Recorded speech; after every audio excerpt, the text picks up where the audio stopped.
Welcome to the pre-application information session for the fiscal year 2021 Grants to Prevent and Respond to Domestic Violence, Dating Violence, Sexual Assault, and Stalking Against Children and Youth program, also referred to as the CY program solicitation. The Office on Violence Against Women, also referred to as OVW, is hosting this webinar to go over the FY21 solicitation for the CY program. My name is Kelly Green, and I am the program specialist assigned to the CY program. The purpose of the pre-application information session is to highlight a few key points in the solicitation. However, it is not the intent, nor is there sufficient time to go over every aspect of the solicitation. All applicants are responsible for reading the FY21 CY solicitation and the OVW solicitation companion guide to ensure a complete application is submitted. Before we get started, you may find it helpful to have the CY solicitation in front of you for a point of reference during this information session. Please note that the CY solicitation is one of two solicitations issued under the Consolidated Youth and Engaging Men Grant Program. The other solicitation is focused on engaging men and boys as allies in the prevention of violence against women and girls. This information session focuses solely on the children and youth solicitation. If you're interested in submitting an application for engaging men and boys, please view the information session specifically for that solicitation. Applications are due by 11:59 p.m. Eastern Time on Tuesday, March 23rd, 2021. OVW will not accept late submissions except under limited circumstances as described on pages 35 and 36 of the solicitation. In addition to the application due date, there are other important steps and deadlines that affect your ability to submit an application. First, every applicant must attain a Data Universal Number System, also known as DUNS, and register online with the System for Award Management, also known as SAM, and grants.gov. Obtaining a DUNS number and the registration process can take several days and must be completed before applicants are eligible to submit an application. For that reason, OVW strongly encourages applicants to start this process as early as possible. We have provided some dates to assist you with planning. Applying for a DUNS number, you should start that by March 1st, 2021. You should register with SAM by March 1st, 2021, and you should register with grants.gov by March 9th, 2021. Every year, applications are rejected during the submission process because the applicant's DUNS number and/or registration with SAM have expired, or the applicant did not begin the registration process early enough. At the conclusion of this webinar, it is recommended that you start this process if you have not done so already. Applicants that currently have a DUNS number and are registered with SAM and grants.gov should check their status within those systems to ensure they are current and have not expired. Next, we're going to talk about a new submission process for FY 2021. This year, there is a new process for submitting applications. It is highly recommended that you read over the submission process beginning on page 32 of the solicitation. When you're ready to apply, applicants may find this funding opportunity on grants.gov using the CFDA number 16.888, the grants.gov opportunity number O-OVW-2021-38007, or the title of the solicitation, all of which can be found on the cover page of the solicitation. The FY 2021 application submission process is a new two-step process this year with significant differences from the application process in previous years. Application materials will be submitted in grants.gov and in Just Grants. We strongly encourage starting the application process as early as possible to allow time to learn the new system and the new process. To begin the submission process, applicants will first submit the application for federal assistance.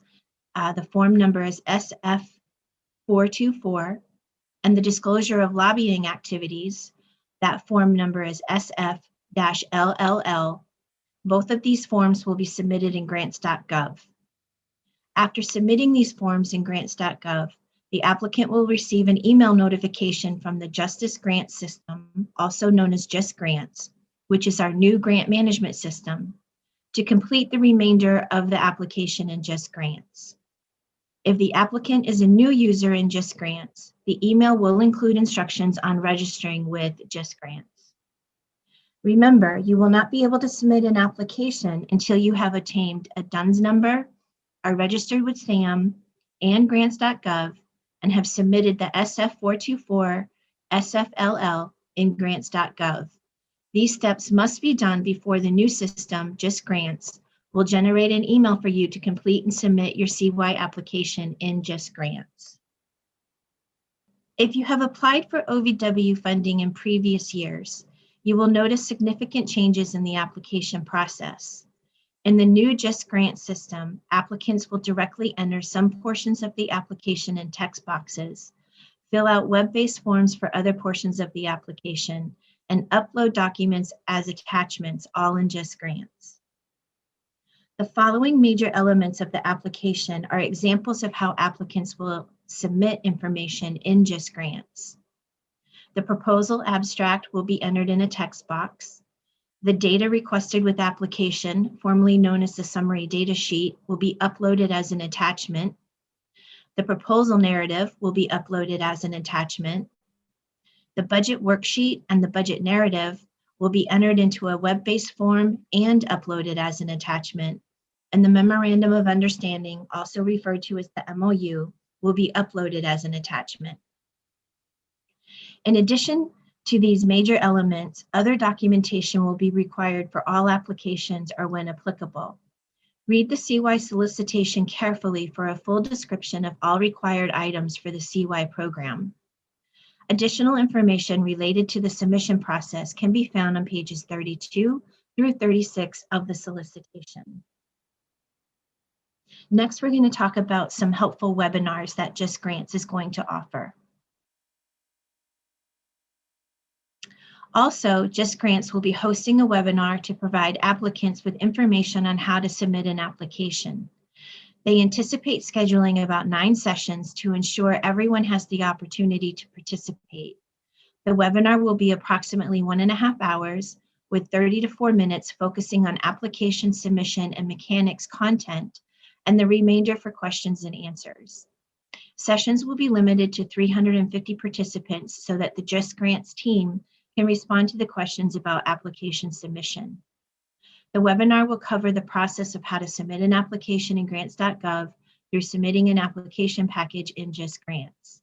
The sessions will ensure that applicants know how to navigate and use Just Grants, including how to access and utilize DOJ's new grant management system to apply for funding, how to search for and find open DOJ funding opportunities in grants.gov, the steps and actions that applicants need to take prior to applying for funding, such as registering for SAM.gov, the Just Grants roles, such as the entity administrator, the application submitter.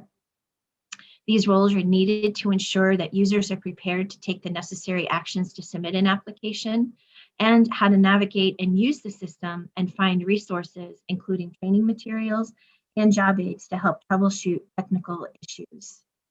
Each of the sessions will include live captioning and will be recorded, and at least one session will be posted with a transcript and captioning on the Just Grants website.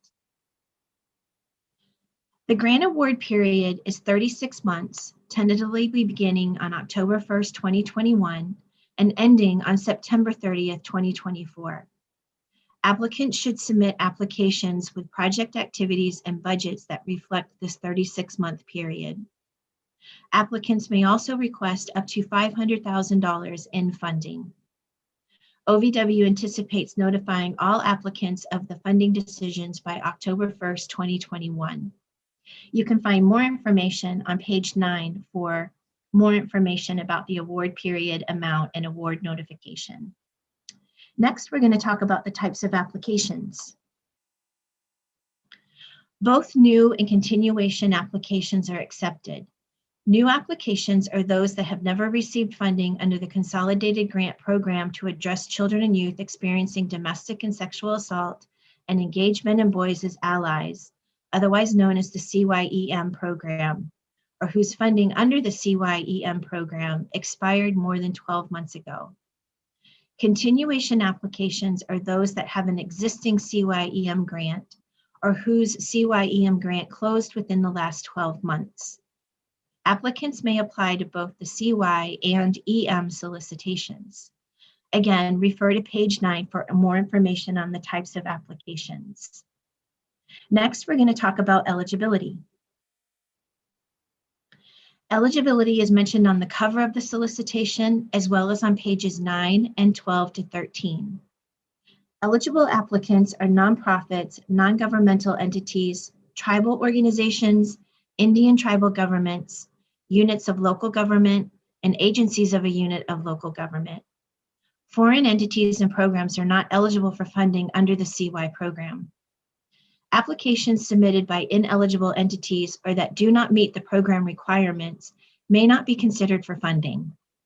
Grantees that were awarded a CYEM grant in FY2019 or FY2020 are not eligible to apply for funding in FY21, either as the applicant or as a partner or subrecipient. Likewise, an entity that is a partner or subrecipient on an FY2019 or FY2020 CYEM award is not eligible to apply as the lead applicant or serve as a partner or subrecipient on an FY2021 CY proposal.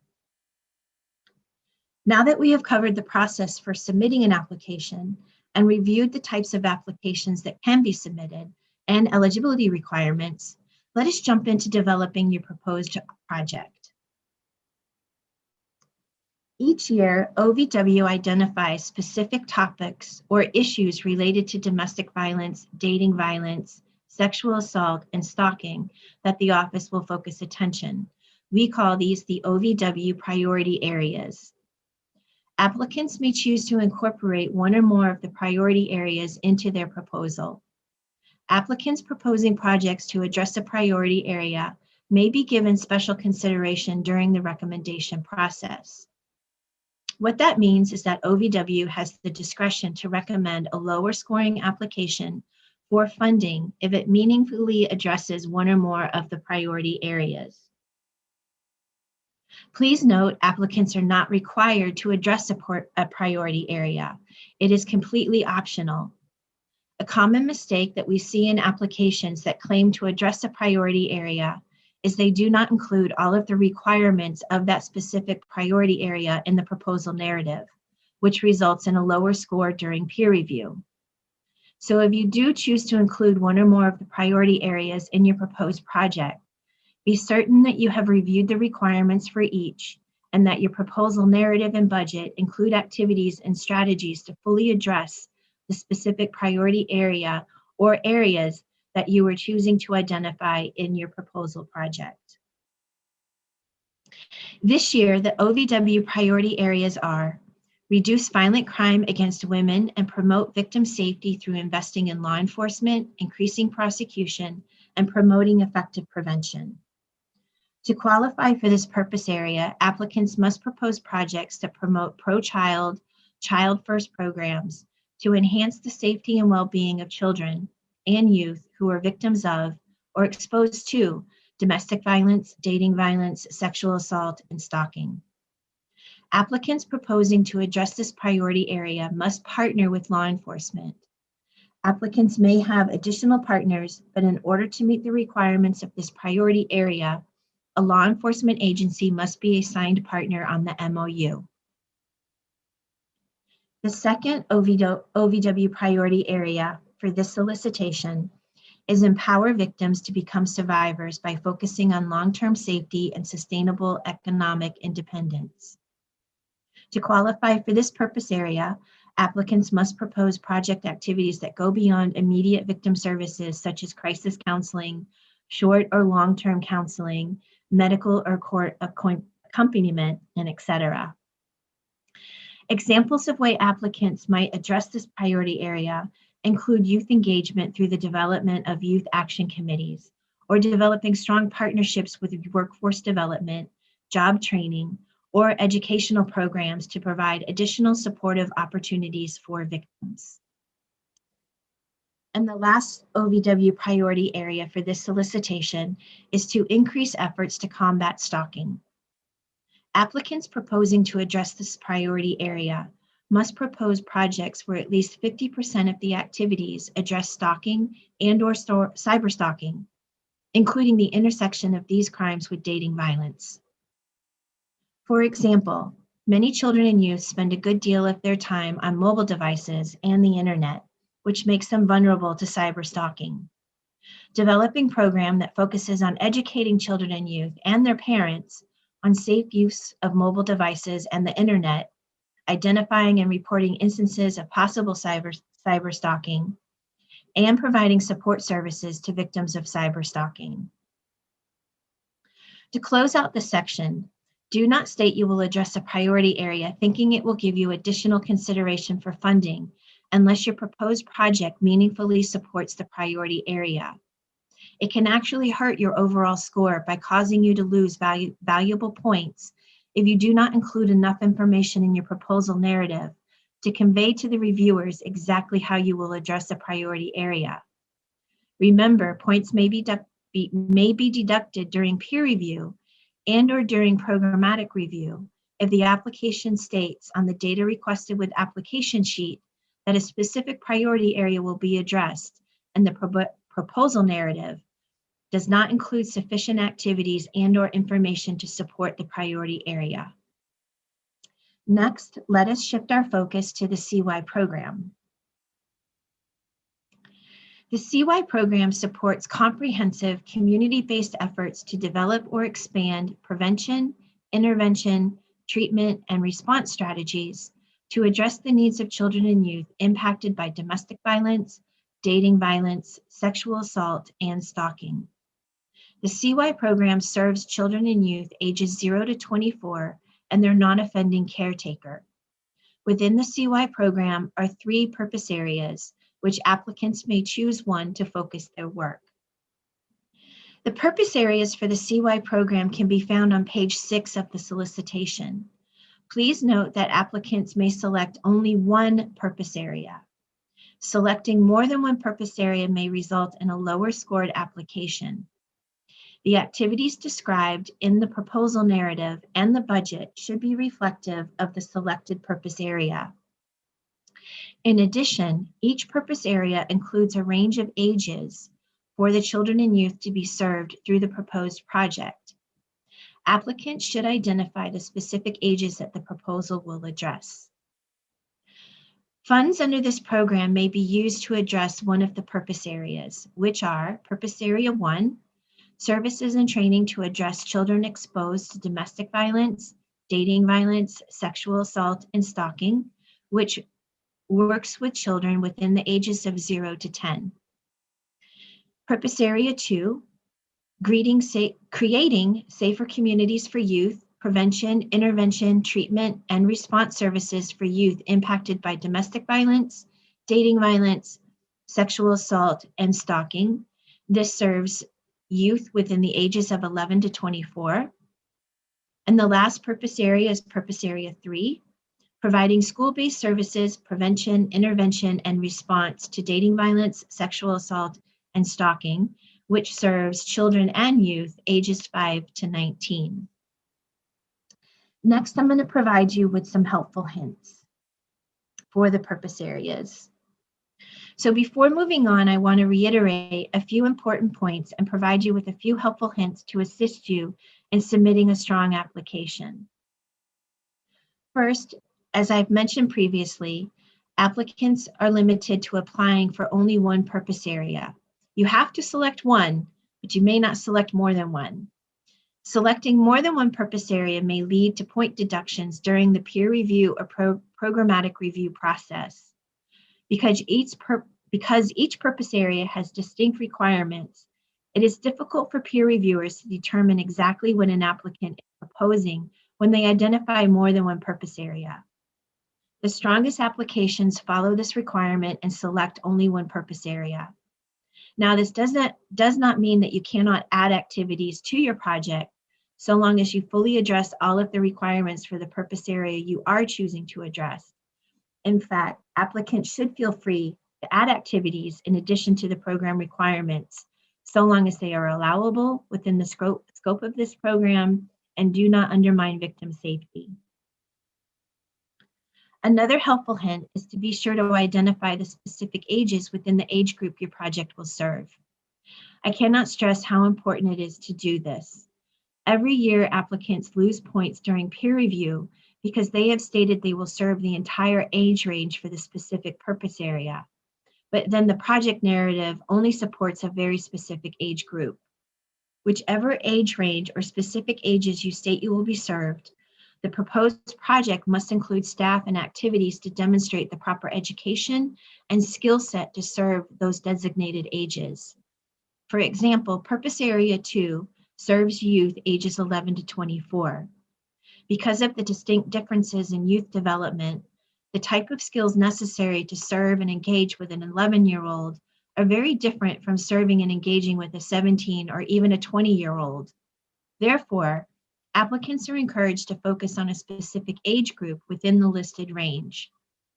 So an applicant may select Purpose Area 2 and choose to focus the proposed project on serving engaging youth within the ages of 15 to 18.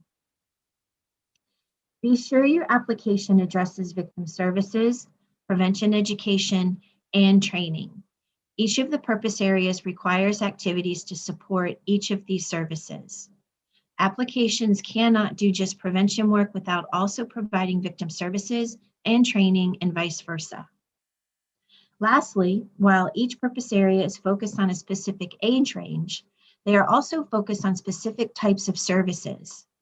Purpose Area 1 is focused on children in the community that have been exposed to violence. Purpose Area 2 is focused on youth in the community and community-based services. And Purpose Area 3 is focused on assisting schools and school districts with developing policies and practices to address dating violence, sexual assault, and stalking in a school setting. When deciding on which purpose area to apply, think about the focus of the activities. For example, if you provide prevention education to students in schools, but do not want to assist in policy development at the school or within the school district addressing the VAWA crimes, then you should apply for Purpose Area 2. Another example is if you want to provide services to school-age children and youth that have been exposed to domestic violence within their homes, but will not be developing policies with a school or school district, you should apply for Purpose Area 1 or 2, depending on the ages of the children that you will serve. Next, we're going to talk about the required partnerships. Applicants and partners are limited to meeting or fulfilling only one partnership category or role. Let me repeat this because it is so important. Applicants and partners are limited to serving as the agency or organization to meet a specific partnership requirement in only one category or role. This means that every applicant must have at least one partner as outlined in the solicitation for the specific purpose area addressed in the project. Applications that fail to include the required partnerships will be removed from the review process. The required partnerships for Purpose Area 1 are a victim service provider, if not the applicant, with a demonstrated primary purpose of providing direct victim services for children who are victims of and/or exposed to domestic violence, dating violence, sexual assault, and/or stalking, or a demonstrated primary purpose of serving adult victims of domestic violence, dating violence, sexual assault, and/or stalking, but has a designated program that provides direct victim services to children who are victims of and/or exposed to the previously mentioned crimes. The second partner that Purpose Area 1 must have is a community-based organization with demonstrated expertise in developing or providing specialized programming or services to children, if not the applicant. So what this means is that for Purpose Area 1, Each application must have a victim service provider as either the applicant or a partner, and they must have a community-based organization that is either the applicant or the partner. For purpose area 2, you must have a victim service provider, if not the applicant, with a demonstrated primary purpose of providing direct victim services for youth who are victims of and are exposed to domestic violence, dating violence, sexual assault, and/or stalking, or a demonstrated primary purpose of serving adult victims of domestic violence, dating violence, sexual assault, and/or stalking, but has a designated program that provides direct victim services to youth who are victims of and/or exposed to the previous mentioned crimes, and a community-based organization with demonstrated expertise in developing or providing specialized programming or services to youth, if not the applicant. So again, for purpose area 2, between the applicant and the partners, there must be a victim service provider and a community-based organization. So there must be at least one partner. For purpose area 3, the partners are a victim service provider, if not the applicant, with a demonstrated primary purpose of providing direct victim services for children and/or youth who are victims of and/or exposed to domestic violence, dating violence, sexual assault, and/or stalking, or a demonstrated primary purpose of serving adult victims of domestic violence, dating violence, sexual assault, and/or stalking, but has a designated program that provides direct victim services to children and/or youth who are victims of and/or exposed to the previous crimes, and a school or a school district. So again, to meet the requirements for purpose area 3, between the applicant and the partners, there must be a victim service provider and a school or a school district. Next, we're going to talk about the definition of a victim service provider. You can refer to page 15 for the full definition of a victim service provider. But to qualify as a victim service provider, the victim service provider must provide direct victim services to victims of domestic violence, dating violence, sexual assault, and/or stalking. These services must be one of the primary purposes for which the organization exists. Examples of direct victim services include victim advocacy, medical and court accompaniment, short and long-term counseling specifically focused on the aforementioned crimes, or maintaining a hotline for one of the previously listed crimes. Examples of victim service providers are domestic violence shelters, rape crisis centers, and child advocacy centers. Next, I want to provide you with just a little bit more information about the additional partnerships. Before moving to the next sections, I just want to discuss the importance of partnerships in the solicitation. So first, one of the requirements of the CY program is to develop a coordinated community response, also known as a CCR. Because of this, applicants are encouraged to have more than the required partnerships than the ones that I just went over.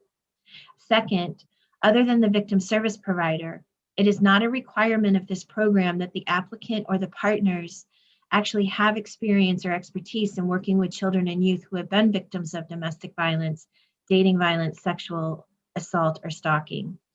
This is why it is so important that a victim service provider is a required partner for each of the purpose areas if they are not the applicant. Each of the partners should bring the specific skills and knowledge necessary to support the overall successful development and implementation of the proposed project.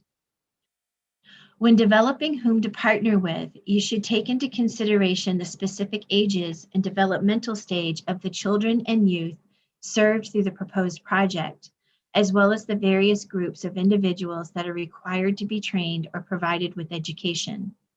You want to establish a strong CCR to successfully implement and support the overall success of the proposed project. Two examples of what the required partnerships may look like are, first, a victim service provider is submitting an application addressing purpose area 2. The proposed project will serve homeless and runaway youth ages 13 to 18.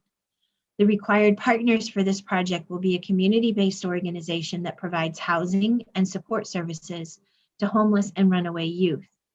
The community-based organization is not a victim service provider, but they possess the expertise that is necessary in understanding and meeting the needs of homeless youth.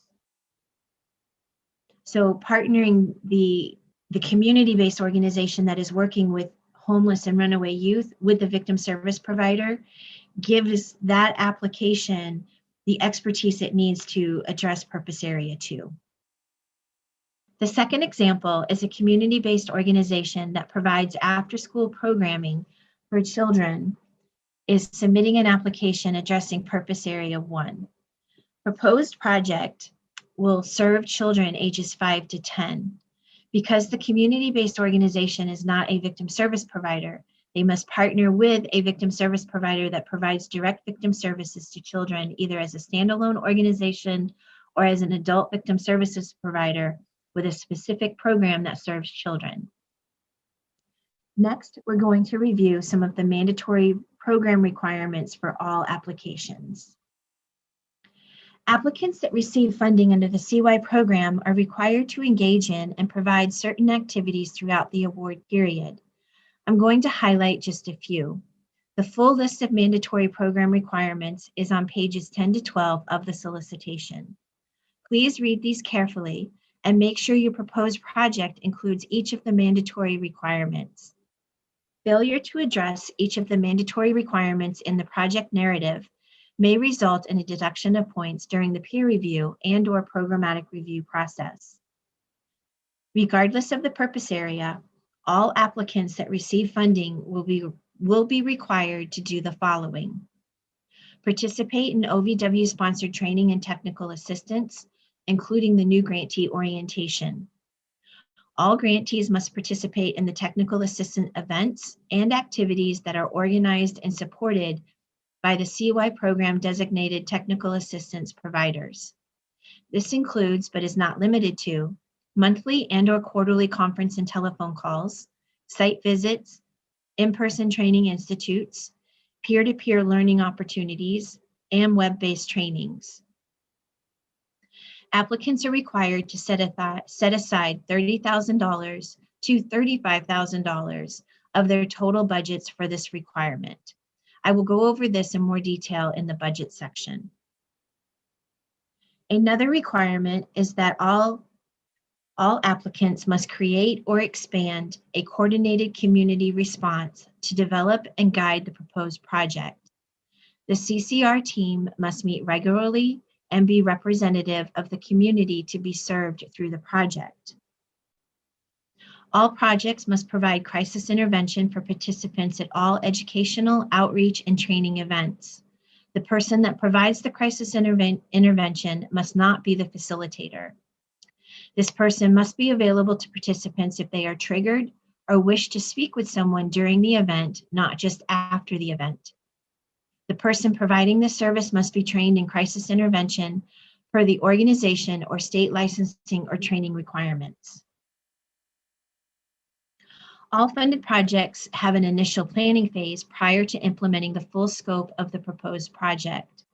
The planning phase is approximately 6 months for new grantees and 3 months for continuation grantees. During the planning phase, grantees will be conducting a community needs and strengths assessment specific to the proposed project and design a strategic plan for implementation of the project.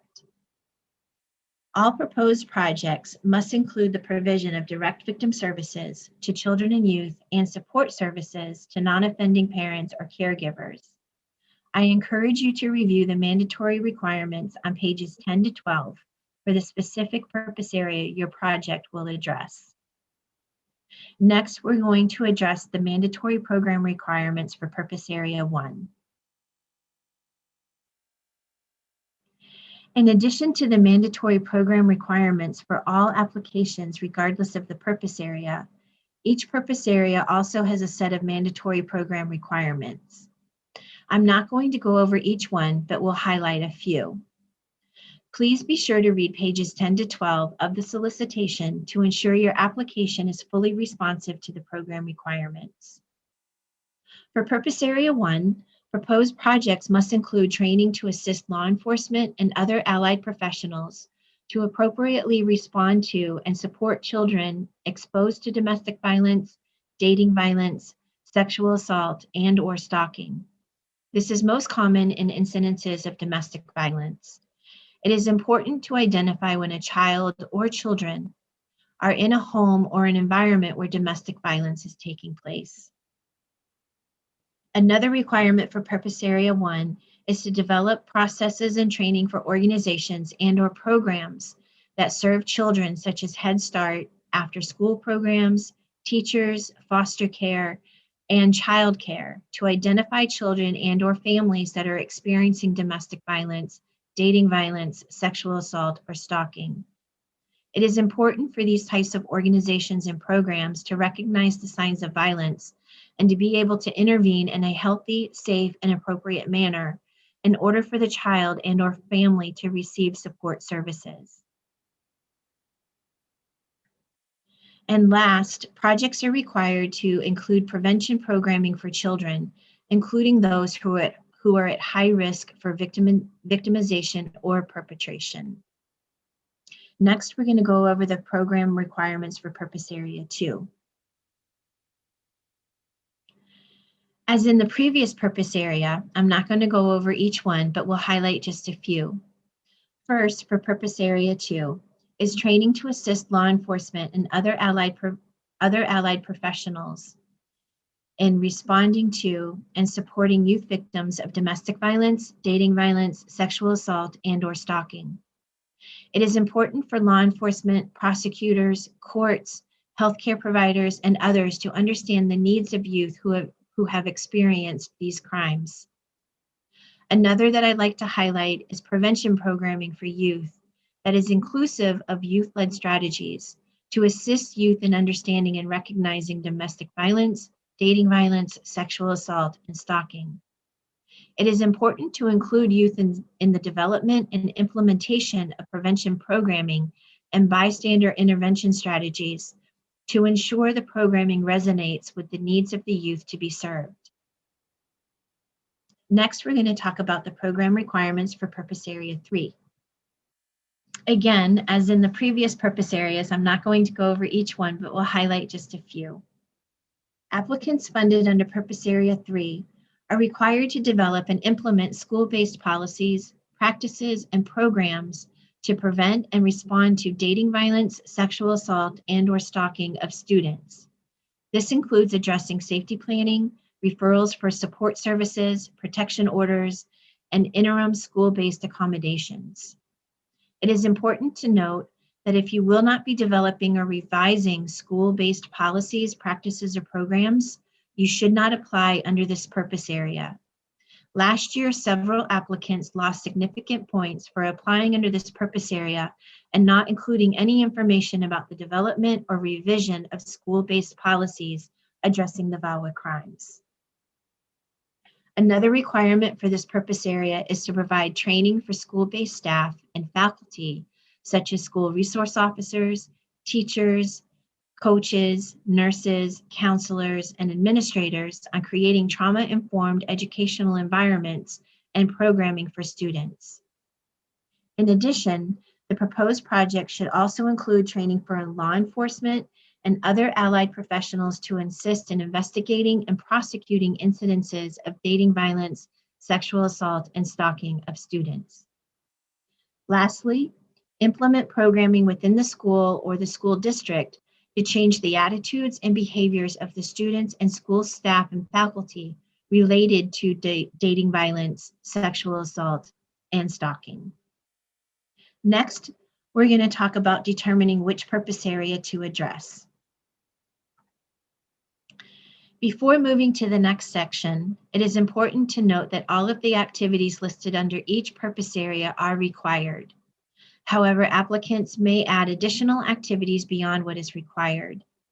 For example, a community nonprofit proposes a project that addresses Purpose Area 2, which is focused on the community at large. This nonprofit enjoys a great relationship with their local high school. They would like to develop a prevention education curriculum for the students, as well as a curriculum on trauma-informed classrooms for the teachers. Should they state in their application that they are addressing purpose area 2 and 3? That's right, no. Why? First, applicants to the CY program may only address one purpose area. Second, the proposed project does not meet all of the requirements for purpose area 3, which includes the development or revision of school-based policies addressing the VAWA crimes. So these two activities would be additional activities for purpose area 2. Next, we're going to talk about the application information. Please refer to the solicitation beginning on page 15 for specific information related to the content and form of application submission. All applications must include the following 4 components: a proposal narrative, a budget detail worksheet and narrative, the data requested with application, formerly known as the data summary sheet, and a memorandum of understanding, also known as the MOU. Applications that do not include these 4 components will be considered substantially incomplete and will not be considered for funding. Each of these components is scored during peer review. In addition, this year the proposal abstract is also being scored by the peer reviewers. Next, we'll talk about the proposal abstract. As I just mentioned, new this year, the proposal abstract will be scored by the peer reviewers. The proposal abstract should provide a short summary of the proposed project. The specific document will be used by OVW when creating our recommendation memos. In fact, with the new grant management system, Just Grants, the recommendation memos will automatically generate this form for us. Because of this, we have provided you with a template to follow on page 18 of the solicitation. It is recommended that you follow this template by creating a Word document, then cut and paste the proposal abstract into the text box in Just Grants. When using the template from the solicitation, there are prompts within brackets for you to fill in information. Next, we will talk about the data requested with the application. Every application must include a response to the data requested on page 27 through page 29. This document is scored during the review process and should be no more than 4 pages. The best way to avoid having points deducted is to answer each of the 16 questions in the order they are listed in the solicitation. Some applicants find it helpful to cut and paste the questions into a new document and provide a response below each question. This also makes it easy for the reviewers to see if all of the information requested in this section has been answered. Question 6 is specifically asking if the applicant has a current grant under this program, or if they are a project partner on a current grant or a pending application for this program. Question number 7 is specifically asking if any of the proposed project partners are a current grantee under this program, or a project partner for a current grant or pending application for this program. Question number 16 is asking you to identify the percentage of activities that will focus on the specific crimes listed. Applicants do not receive special consideration or extra points for addressing every crime listed, so applicants should not feel obligated to address each one. Applicants should mark only those crimes that the project will significantly address. For example, if you submit an application under Purpose Area 3, your breakdown may look like this: 80% addressing dating violence, 10% addressing sexual assault, and 10% addressing stalking. Alternatively, if you are submitting an application under Purpose Area 1, your breakdown may look like this: 100% domestic violence. And on the other hand, if you're submitting an application under Purpose Area 2, your breakdown may look like this: 60% sexual assault, 20% dating violence, and 20% sex trafficking. Remember, the project narrative must clearly demonstrate that you are addressing the crimes that you have identified in the data requested with application section. This is an area where I see applicants lose points during peer review. The most common scenario is applicants will mark that they will address each crime even as little as 1%. When peer reviewers are scoring an application, they are looking to ensure that the proposed project has activities to address the crimes that have been noted by the applicant. A strong application will include activities for each of the crimes marked, even if it is just 1%. So often, applicants will mark that they are serving sex trafficking at 1%, yet the proposal narrative does not make mention of sex trafficking at all. In addition, before moving on, I want to talk just a bit about sex trafficking. CY funds may be used to address sex trafficking, but only in the context of sexual assault. Next, we're going to talk about the proposal narrative, which is worth 55 points. The proposal narrative consists of 3 sections: the purpose of proposal, what will be done, and who will implement. All combined, the proposal narrative is worth a total of 55 points and is the bulk of the application. This is where applicants provide detailed information related to the proposed project. Before I get into each section of the proposal narrative, it is important to discuss the page limit. It's imperative that you are mindful of the formatting, which can be found on page 16 of the solicitation, and that you keep within the formatting and the number of allowable pages. Peer reviewers are instructed to stop reading and scoring this section at the page number cutoff. You do not want to lose valuable points due to going over the page limit or not following the formatting requirements. Each year, I have seen excellent applications fall below the funding cutoff score for not adhering to the format requirements. With that said, the project narrative should be no more than 20 pages, double-spaced. The type should be no smaller than 12 point. You should use Times New Roman or Arial font and include page numbers. Next, we'll start to talk about the 3 parts of the proposal narrative. First is the purpose of the proposal, which is worth 10 points. This section describes the need for the project and helps reviewers understand your specific community needs. Common mistakes include providing too much information that is not relevant to the proposed project, or not enough information to be responsive to what is being asked. Follow the guidance on pages 18 and 19 of the solicitation to ensure you are providing the required information. Also, keep in mind that this section counts towards the page limit. You want to be sure that you're being responsive to the questions in this section, while at the same time ensuring you have enough pages remaining to provide detailed information on the proposed project. I've seen applications where the applicant used more pages to describe the need for the project than the number of pages to describe the project activities to address the problem. Strong applications strike a balance between justifying the need and providing detailed information on how the need will be addressed. The next section of the proposal narrative that we're going to talk about is the what will be done section, which is worth 30 points. This is the section where you will describe what you are going to do with the grant funds. You should provide detailed information that clearly describes the activities and strategies to support your proposed project.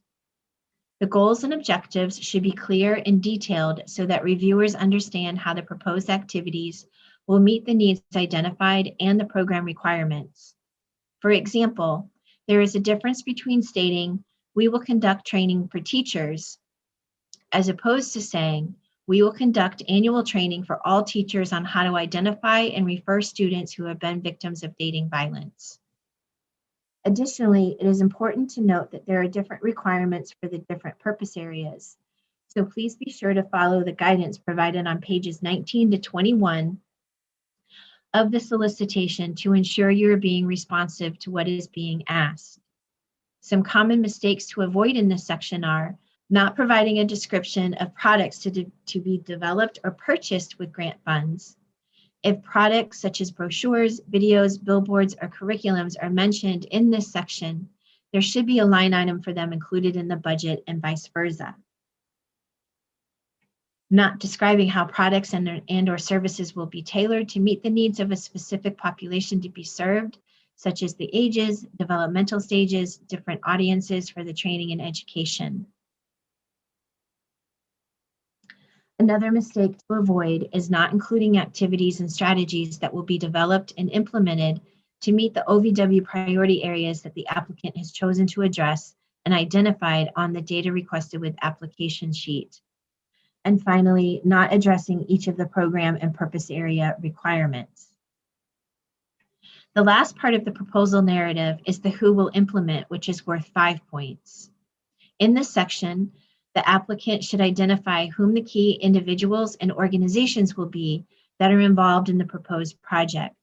This section must demonstrate that the individuals and organizations identified have the capacity to address the stated need and can successfully implement the proposed project activities.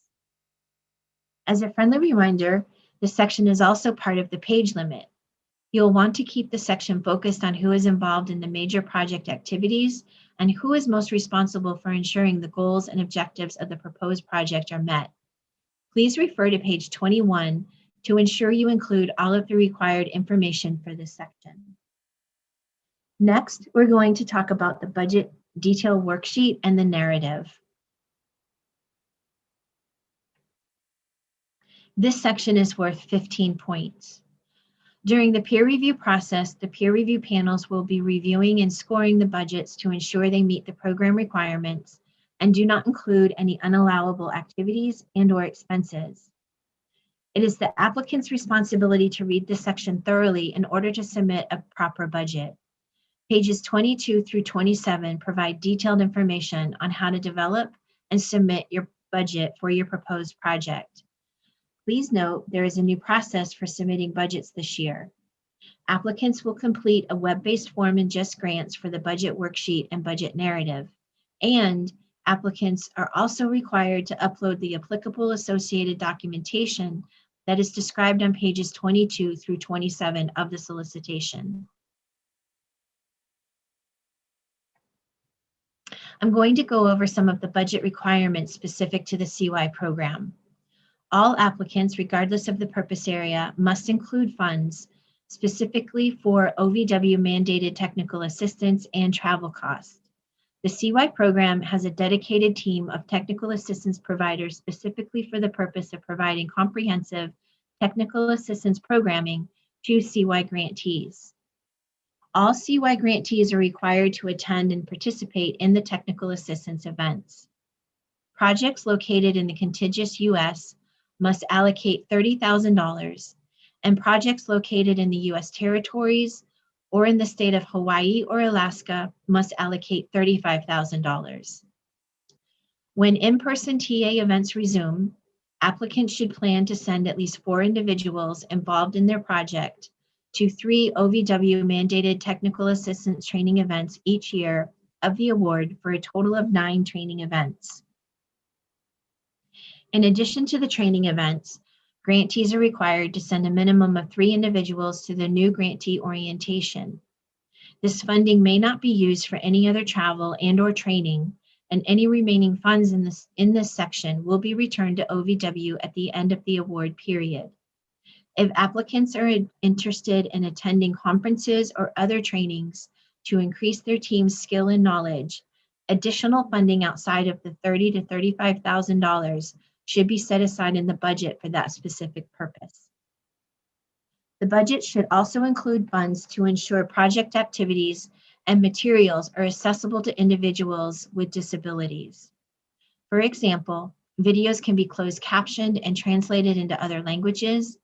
Written materials can be translated into different languages. Interpreters can be made available at events and/or in the process of providing direct victim services for those who are deaf, hard of hearing, or speak a language other than English. The budget should also include funds to compensate all project partners for their contribution to the project, including attendance at the CYTA events. The exception to this is if a project partner is a state, local, tribal, or territorial agency, and the activities they would be responsible for in the project are within their regular scope of work. An example of this would be a victim witness liaison in the prosecutor's office, who would be responsible for accompanying a victim to a court proceeding. Because this is within the normal scope of work of the victim witness liaison and the prosecutor's office, This grant could not compensate them for that activity. However, you could designate grant funds to compensate them for mileage to and from the coordinated community response meetings, travel costs associated with attending the OVW mandated technical assistance trainings, and participating in any after-hour community events. I also want to highlight spending limits on certain activities. No more than 10% of the total funding may be designated for supportive services such as childcare, transportation assistance, clothing, or hygiene products. And no more than 10% of the total funding may be used for media buys such as billboards, radio, TV, public service announcements, or bus subway advertisements. In some circumstances, the budget is reviewed independently of the full application. Therefore, it is important that the budget narrative be as comprehensive as possible and describe in detail each line item in the budget. A strong budget and budget narrative should provide enough information to understand the proposed project without having to refer back to the project narrative. Last for this section is some helpful advice that our peer reviewers will appreciate that you heed. Please do not use anything less than 12-point type when developing your budget. Reviewers are looking over numerous budgets, and it's very hard and frustrating to read a budget that is 10-point type or smaller. There is no page limit for the budget section. Your budget can be 20 pages. So there's really no need to try to squeeze it into 1 or 3 pages. In addition, the budget should be one document that is inclusive of all 3 years. Please do not submit 3 one-year budgets. It is best to follow the format of the sample budget that is provided in the solicitation companion guide that is provided for all applicants on the OVW website at justice.gov/OVW resources-applicants. Next, we're going to go over the Memorandum of Understanding. Pages 29 to 30 provide detailed information on what is required to be included in the MOU. The MOU is also worth 20 points. I encourage you to review this carefully when creating your MOU to ensure you are meeting all of the requirements. In the past, I've seen applicants miss the cutoff score by a point because information was missing from the MOU. As with previous sections, I'm not going to go over everything that must be included in the MOU. Instead, I'm going to provide you with some examples of common mistakes and some helpful hints. Common mistakes that result in point deductions are submitting multiple MOUs. The MOU for this program must be one document. You can have multiple signature pages so long as all of the names and the titles of everyone signing the MOU are included on each of the signature pages. Another common mistake is not addressing each of the requirements in the MOU. There is no page limit for the MOU, so there is no excuse for not providing the information requested. Like the budget, the MOU may be reviewed separately from the full application, so it is important to include all of the requested information, even if you have addressed it elsewhere in the application. In the MOU, we are asking for information that you're also providing in the budget. You may also be providing it in the proposal narrative, but it's imperative that you also include it in the MOU. And because there is no page limit, your MOU could be 30 pages, so that is completely fine. Another common mistake is missing signatures, especially the signatures of the required partners. Every person and or organization that is listed in the MOU must sign the MOU. And another common mistake is submitting an outdated or irrelevant MOU. The MOU must be current, and it must be responsive to the solicitation requirements and include only those activities that are listed in the proposal narrative. For this program, the MOU will most likely be a new document that is drafted specifically for the proposed project by the applicant in coordination with the proposed project partners. Next, we're going to talk about activities that compromise victim safety and recovery. OVW does not fund activities that jeopardize victim safety, deter or prevent physical or emotional healing for victims, or allow offenders to escape responsibility for their actions. The Solicitation Companion Guide contains a list of these activities, and you can find the Solicitation Companion Guide on the OVW website under Resources for Applicants. I'm not going to review the list verbatim. Instead, to assist you with submitting a strong application, I'm going to go over some of the ones that have caused past applicants to receive point deductions during peer review. Procedures or policies that fail to include conducting safety planning with victims. It is not enough to say that you will conduct safety planning with victims. A strong application will provide details of how safety planning is incorporated into procedures and policies, how safety planning is conducted with victims, and what is discussed during the safety planning process, and the purpose of the safety planning. Project designs and budgets that fail to account for the access needs of individuals with disabilities, with limited English proficiency, or who are deaf or hard of hearing. Peer reviewers usually deduct points off the budget and budget narrative for applications that do not designate funding for how applicants will make their services and/or products accessible to individuals with disabilities. Please give this serious consideration when completing your application.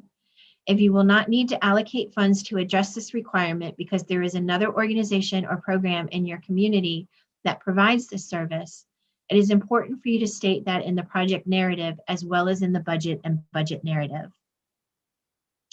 Another is failing to mention that you already have or will be developing policies regarding confidentiality, parental involvement or consent, mandatory reporting, information sharing, and background checks. This is another one that peer reviewers routinely deduct points for during the peer review process. Having these policies in place not only protects the safety of the victim, but also enhances the working relationship between service providers. Do not assume peer reviewers will know these policies exist because you are a victim service provider. They are looking for proof that they do exist or will be developed, and the only way for them to know this is if they read it in your proposed project. Next, we're going to talk about out-of-scope activities and unallowable activities. OVW and the CY program have specific out-of-scope activities that cannot be supported with grant funds. To assist with submitting a strong application, I'm going to touch on some of the ones that have caused past applicants to receive point deductions during the peer review process. Please review the full list of out-of-scope activities on page 7 of the solicitation prior to writing your application to ensure you do not include any of the listed activities in your project. Number 5 is perpetrator services, and grant funds may not be used to provide support services for perpetrators of domestic violence, dating violence, sexual assault, or stalking, such as counseling, batterer intervention, or anger management. Number 6, sexual harassment, bullying, and gender norms. Grant funds may not be used to develop or provide training, products, or policies that focus primarily on sexual harassment, bullying, or gender norms. OVW recognizes these issues are serious and can be traumatic experiences for children and youth. OVW also understands the intersection of the VAWA crimes and sexual harassment, bullying, and gender norms. However, OVW grant funds must be used to primarily address the crimes listed in the Violence Against Women Act, which are domestic violence, dating violence, sexual assault, and stalking. To avoid possible point deductions, applicants should refrain from including activities and/or strategies that address sexual harassment, bullying, and gender norms without a clear linkage to the VAWA crimes in your project narrative. Number 8, ceremonies, celebrations, and entertainment. Grant funds may not be used to support award ceremonies or other celebratory events or the purchase of tickets for entertainment activities, such as sporting events, movies, concerts, or museums. Number 9, athletics. Grant funds may not be used to support an individual or group of individuals' participation on athletic teams or events, including the full-time salaries for individuals who serve as coaches or leaders of athletic teams. Grant funds may be used to support a portion of a coach's salary specific to the time spent on project activities. For example, coaches may receive training to prevent sexual assault or dating violence on the team or by team members. This could be supported with grant funds. Another example is a coach may provide prevention education to the team members. The time spent delivering this education to the team members could be supported with grant funds. Grant funds may not be used to support an individual's participation on an athletic team or event. Grant funds may not be used to buy uniforms or pay for transportation to and from games. However, grant funds may be used to transport a team to a prevention education training. Number 10 is technical assistance. Grant funds may not be used for the provision of technical assistance to other entities. This includes project partners. The distinction here is that the CY program requires grantees to engage in cross-training activities where the grantee, project partners, and member organizations of the larger coordinated community response are providing training to one another. It is best to refrain from using the term technical assistance when referencing this training in the project narrative and budget, and instead refer to it as training or education. Number 12 is the service area. Grant funds may not be used to conduct or support regional or statewide activities or projects. Applicants must ensure that proposed projects support local, community-specific strategies only. In the past, there have been applications removed for further review because the proposed project was a statewide initiative.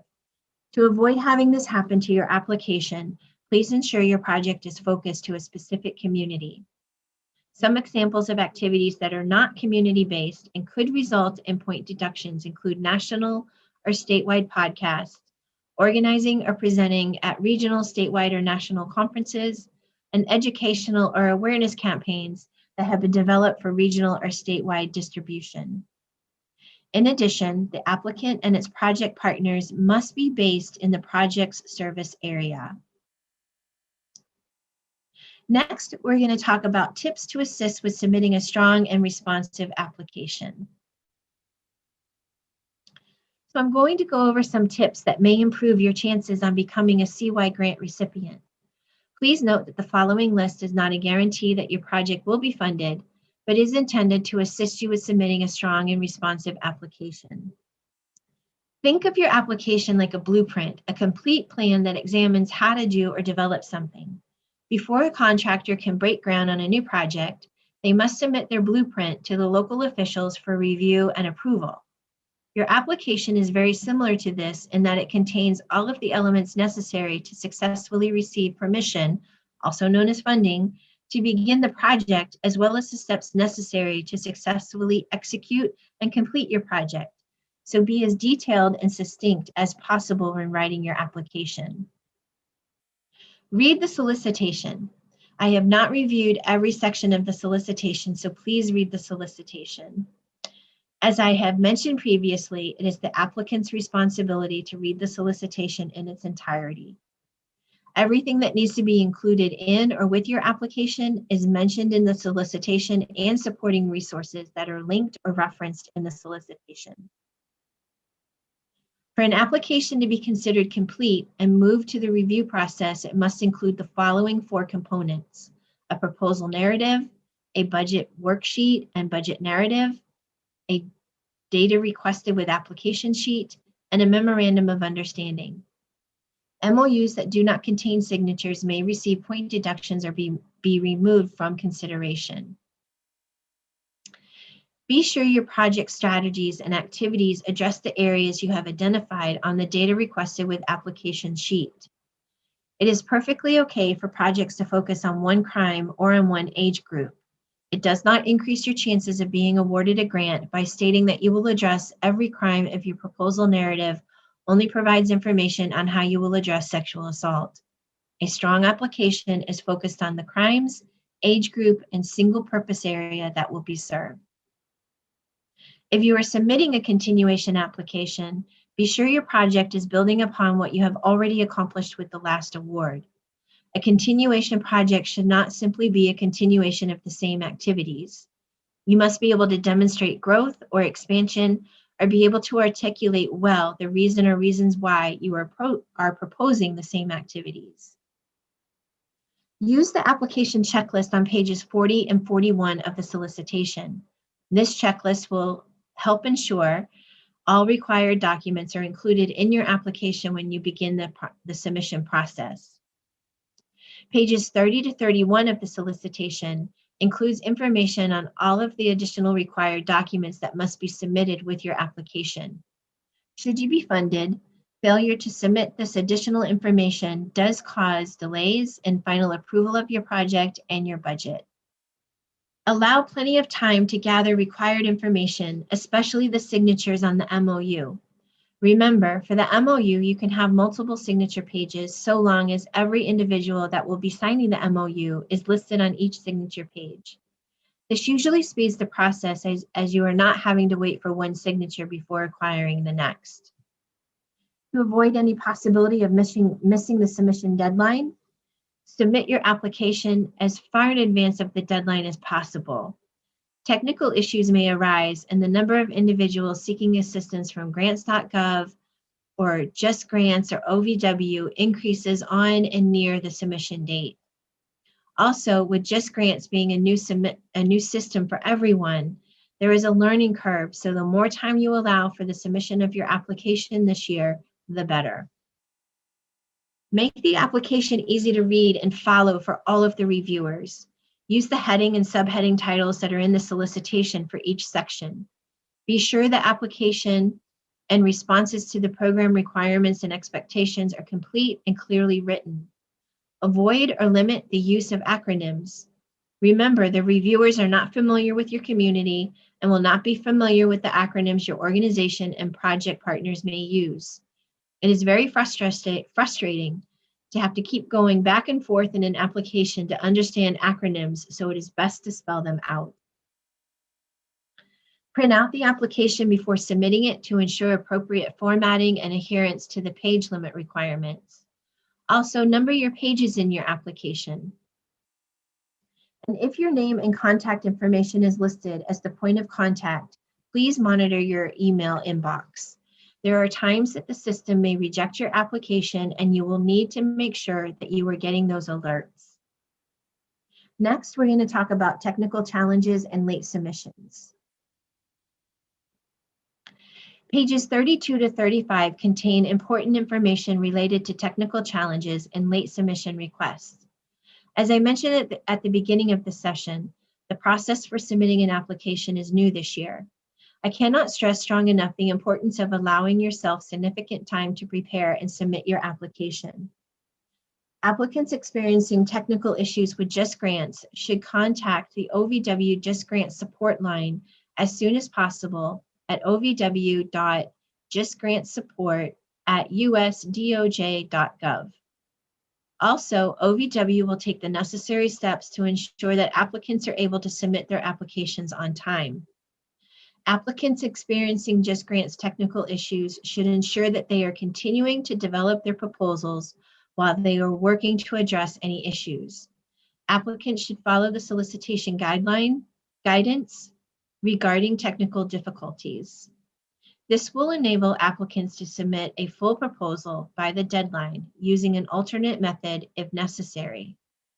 OVW will update the submission guidance as necessary and will post this information on the OVW website under open solicitations.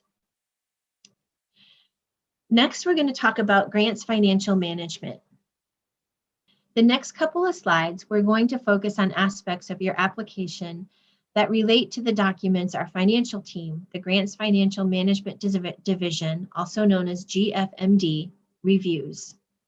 More specifically, we will discuss some items that GFMD has identified from prior year applications that could help with expediting the review process. So for today, we're going to highlight certain aspects of the pre-award risk assessment and provide you a link to a detailed webinar on how to develop the budget that will be included in your application. The first things we will highlight are the items identified in the data requested with application sheet, which is completed by all applicants. Specifically, two items we would like to discuss are the single audit response and the IRS three-step safe harbor procedure. OVW requests that all applicants provide a statement as to whether they have expended $750,000 or more in federal funds during their last fiscal year.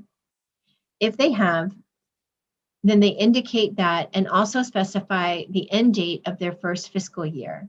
However, GFMD is finding that applicants do not always include this information and leave out whether or not they have met the threshold, or the end date of the last fiscal year is not included. Please ensure this question is answered in its entirety on the data requested with application sheet. Another item we would like to highlight from the solicitation is specifically for nonprofit organizations. If you use the IRS three-step safe harbor procedure to determine your executive's compensation, you must reference the additional information section that provides the required disclosure letter. We would like to highlight that there are 4 parts of this disclosure letter that must be provided to OVW in order to comply with this requirement.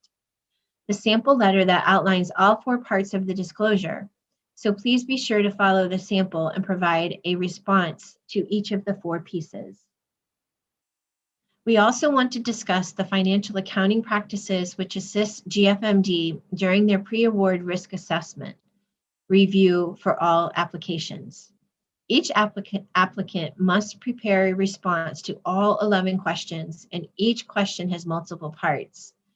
We have noticed from prior years that applicants do not always fully answer all parts of the questions, which in turn requires GFMD to reach out to the applicant, which may delay recommendations or approval of your budget if funded. Some of the most common issues that we have encountered have been, for example, question number 2, where the applicant indicates that they do indeed have internal policies, but they do not provide a brief list of topics covered in the policies and procedures.